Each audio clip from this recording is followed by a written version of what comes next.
Kollengode village കാണാൻ വന്നിരിക്കുകയാണ്. ഇവിടെ വന്നിട്ട് എനിക്കൊരു വിഷമം തോന്നിയൊരു കാര്യം ഞാൻ പറയുന്നു കേട്ടോ. ഇത്രയും ഗ്രീനറി ആയിട്ട് നിൽക്കുന്ന ഈ ഒരു കൊല്ലങ്കോട് പ്രധാന ഹൈലൈറ്റ് എന്ന് പറയുന്നത് ഈ ഒരു വീടാണ് അല്ലേ. ഈ വീടിൻ്റെ ബാക്ക്ഗ്രൗണ്ടിലുള്ള മലയും അവിടെ നിന്ന് വരുന്ന വെള്ളച്ചാട്ടമൊക്കെയാണ് ഇതിൻ്റെ ഒരു മെയിൻ ഹൈലൈറ്റ്.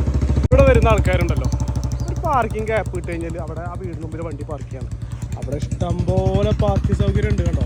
അത്യാവശ്യം വണ്ടി നിർത്താനുള്ള പാർക്കിംഗ് സൗകര്യങ്ങൾ അവിടെ ഉണ്ട്. പക്ഷേ നമ്മുടെ മലയാളികളെ ഒരു പ്രശ്നമാണ് അതിൻ്റെ മുമ്പിൽ വന്നിട്ട് വണ്ടി പാർക്ക് ചെയ്തു. ഇപ്പോഴൊന്ന് പ്രശ്നം എന്ന് വെച്ച് കഴിഞ്ഞാൽ നമ്മൾ അവിടെ നിന്നിട്ട് ഒരു ഫോട്ടോ എടുക്കുമ്പോഴാണ് ഒരു ഭംഗി കിട്ടുന്നത്. മുമ്പിൽ 2 കാറൊക്കെ നിൽക്കുമ്പോൾ ഒരു വൃത്തിയും ഉണ്ടാവുന്നില്ല എന്നുള്ളതാണ് പ്രധാന ഹൈലൈറ്റ്. അതൊന്നുമല്ല, ഇവിടെ പാർക്കിംഗ് നിരോധന അതായത് ബോർഡ് വരെ വെച്ചിട്ടുണ്ട്.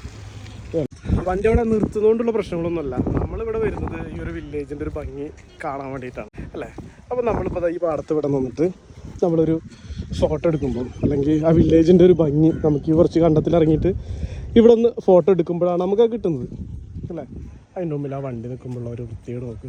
അപ്പോൾ എനിക്ക് പറയാനുള്ളത്, നിങ്ങൾ ആരെങ്കിലും കൊല്ലങ്കോട്ടൊക്കെ വരുന്നുണ്ടെങ്കിൽ വരാൻ പ്ലാനുള്ള ആൾക്കാർക്കൊക്കെ വീഡിയോ ഒന്ന് അയച്ചു കൊടുക്കുക. കാരണം എന്താ വെച്ചാൽ ഫോട്ടോ എടുക്കാൻ വേണ്ടിയിട്ടാണ് മെയിൻ ആൾക്കാർ വരുന്നതല്ലേ. അപ്പോൾ അവരെ ഫോട്ടോ എടുക്കുന്നില്ല, ആ വണ്ടിയൊക്കെ അവിടെ പാർക്ക് ചെയ്തിട്ട് ആ ഒരു വ്യൂ എന്തിനാണ് കളയുന്നത്, ആ ഒരു ഭംഗി എന്തിനാണ് കളയുന്നത്. ഇവിടെ കണ്ടില്ലേ പാർക്കിംഗ് ഇഷ്ടം പോലെ ഉണ്ട്. ഇപ്പോൾ ആണെങ്കിൽ കംപ്ലീറ്റ് പാർക്കിംഗ് സൗകര്യമുള്ള ഏരിയ, ഇത് കംപ്ലീറ്റ് പാർക്കിംഗ് ഏരിയയാണ്. അതുപോലെ ഇവിടെയുണ്ട് ഇഷ്ടം പോലെ വണ്ടി നിർത്താനുള്ള പാർക്കിംഗ് സൗകര്യമുണ്ട്. കാണാൻ അതിൻ്റെ മുമ്പിൽ വേണ്ടിയിട്ട്